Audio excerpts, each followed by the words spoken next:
mi ex esposa, que estaba completamente loca, manipuló el sistema legal y me hizo ser condenado injustamente a prisión.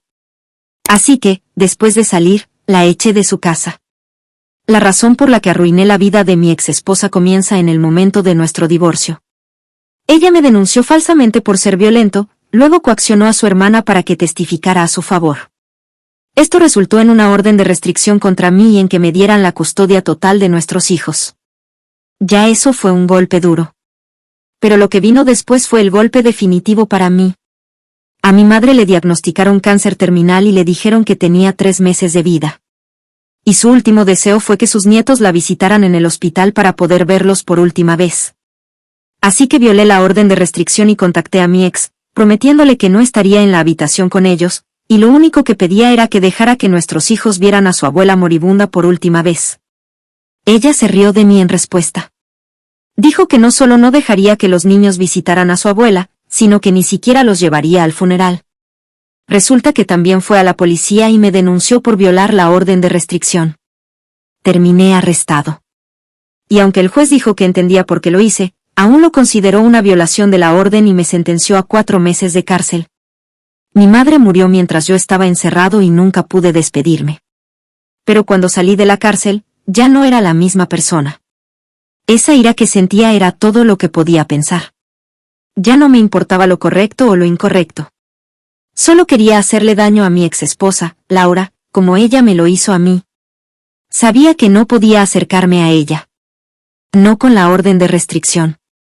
Pero eso no significaba que no pudiera arruinarle la vida. Desde la distancia, la ira que sentía en mi celda se transformó en vacío. No tenía a dónde ir, nadie a quien recurrir. La mayoría de mi familia me había echado a un lado mucho antes de que me metieran en prisión. Ni siquiera llamaron cuando mi madre falleció. Simplemente me dejaron estar en esa celda. No tenía más opción que empezar de nuevo. Pero no fue tan fácil como sonaba. No tenía trabajo, ni casa, ni dinero, solo un antecedente criminal y odio hacia la mujer que me metió ahí. Finalmente, encontré un complejo de apartamentos en las afueras de la ciudad, pero era barato, y eso era todo lo que podía permitirme. Pagué el primer mes de alquiler con lo poco de dinero que me quedaba, y el casero no hizo demasiadas preguntas. El apartamento era una ruina, pero tenía techo. El techo goteaba y la calefacción apenas funcionaba, pero era algo. Pasé la primera noche allí en el suelo, mirando el techo agrietado, preguntándome cómo había llegado a esto.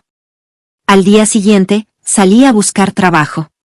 Necesitaba dinero si quería sobrevivir y, más importante aún, si quería vengarme de Laura.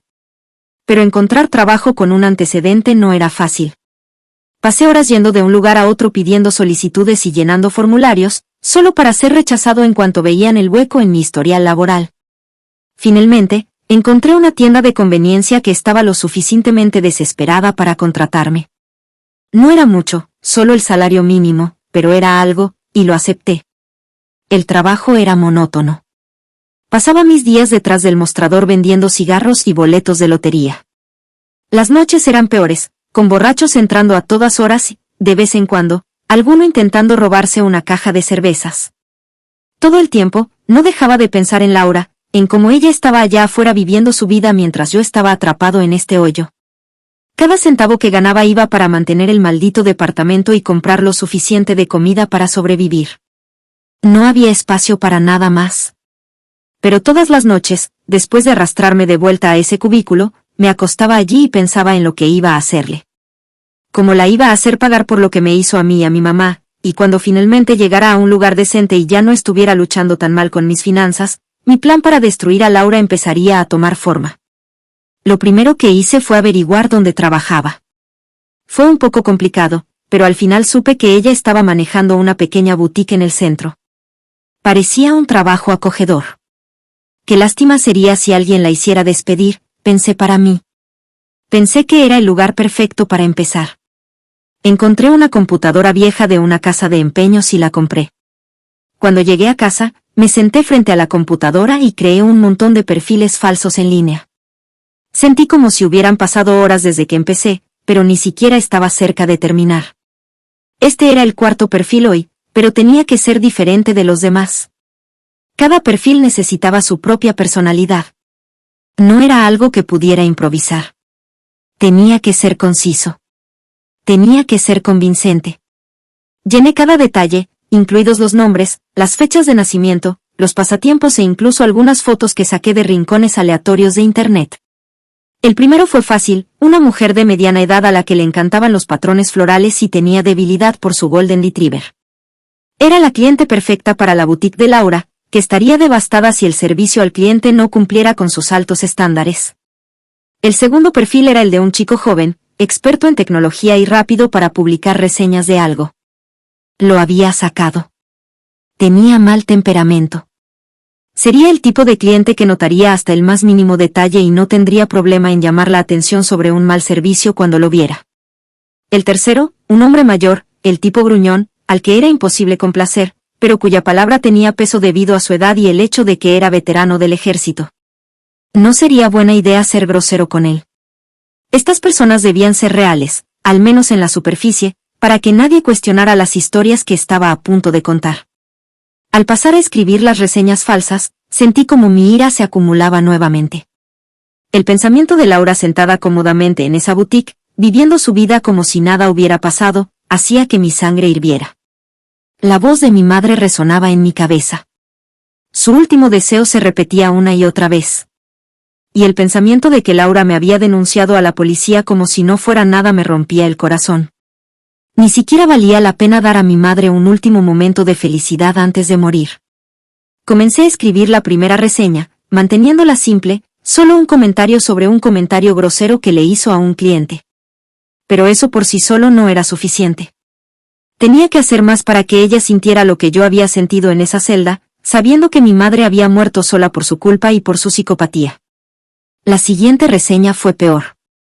Inventé historias sobre cómo ella reprendía a los clientes, haciéndolos sentir no bienvenidos e incluso insultándolos entre dientes.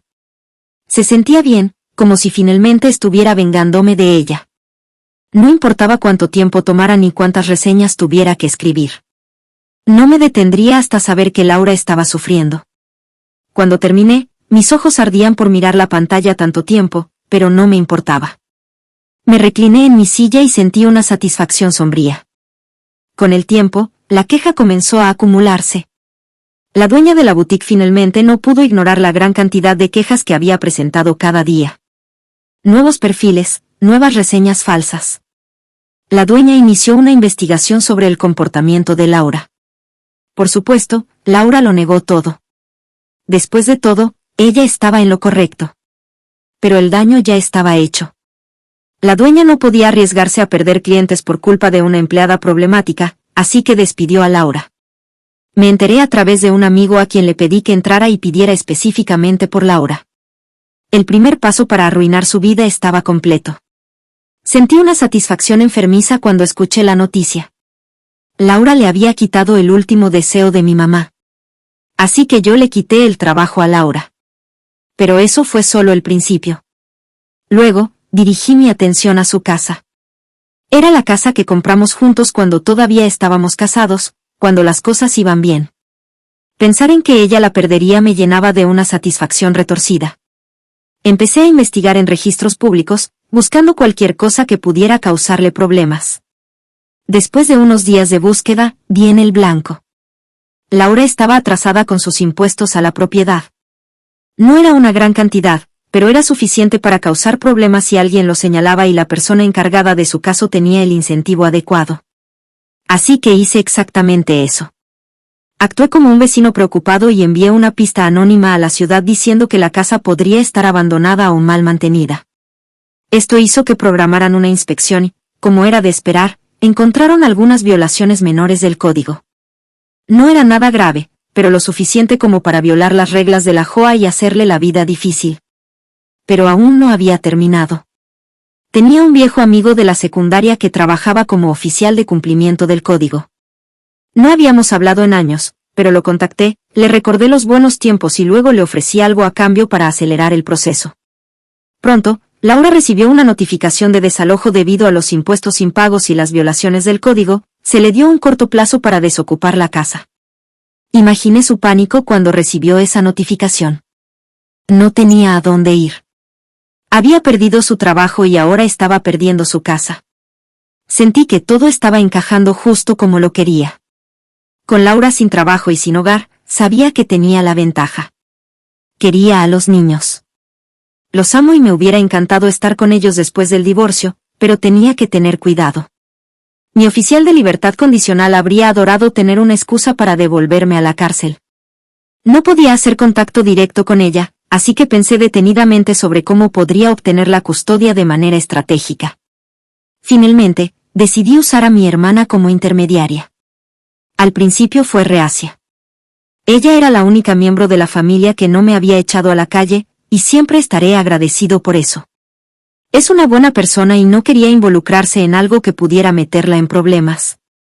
Pero la convencí de que solo estaba tratando de hacer lo mejor para los niños. Con su ayuda, pedí la custodia. Contraté a un abogado de primer nivel, uno que supiera cómo contar una historia.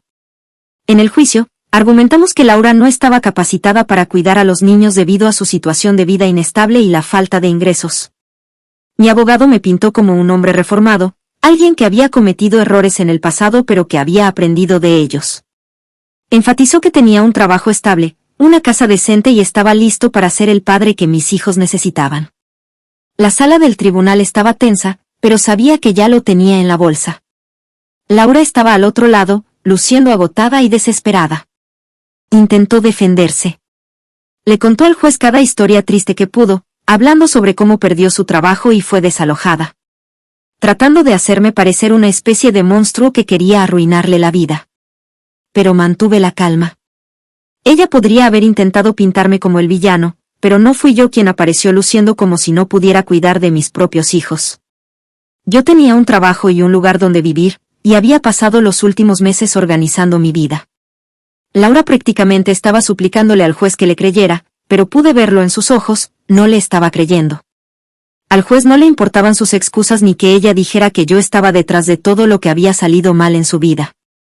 Lo que le importaban eran los hechos. Yo tenía un ingreso estable y una casa decente, y ella estaba sin hogar y sin trabajo. Me otorgó la custodia total de los niños. Laura casi se desplomó en ese momento. Sentí una satisfacción enfermiza viéndola quebrarse de esa manera. Y ahora, con los niños viviendo bajo mi techo, ella no tiene nada más que los recuerdos de cómo eran las cosas antes. Admito que una parte de mí se sintió un poco vacío después de que todo terminó. Pensé que ganar llenaría ese vacío de alguna manera. Pero ver cómo ella perdía todo todavía se sintió bien. Las primeras semanas con los niños fueron extrañas. Pensé que recuperarlos haría que todo mejorara, pero en cambio, empeoró todo. Emily y Jacob estaban distantes. No confiaban en mí. Extrañaban a su mamá. Y estaba claro que, por mucho que intentara, no dejaban de preguntar por ella. Me tomó mucho tiempo conocerlos, y realmente lo intenté. Eventualmente, me di cuenta de que era increíblemente egoísta y mezquino de mi parte negarles el contacto con su madre. Al hacerlo, me habría convertido en todo lo que Laura era. Y yo la odiaba. No quería odiarme a mí mismo. Hice que mi hermana se pusiera en contacto con Laura y le contara sobre mi propuesta, que era que los niños pudieran visitarla los fines de semana, porque el hecho de que no quisiera hablar con mi exesposa no significaba que mis hijos no debieran tener madre. Después de todo, ella sí los quería. Eventualmente, logramos llegar a un buen punto medio. A los niños realmente les gusta su mamá. Y, para ser honesto, me alegró que lo hicieran. Quiero que crezcan en un ambiente lo más estable posible, dado todo lo que ha pasado.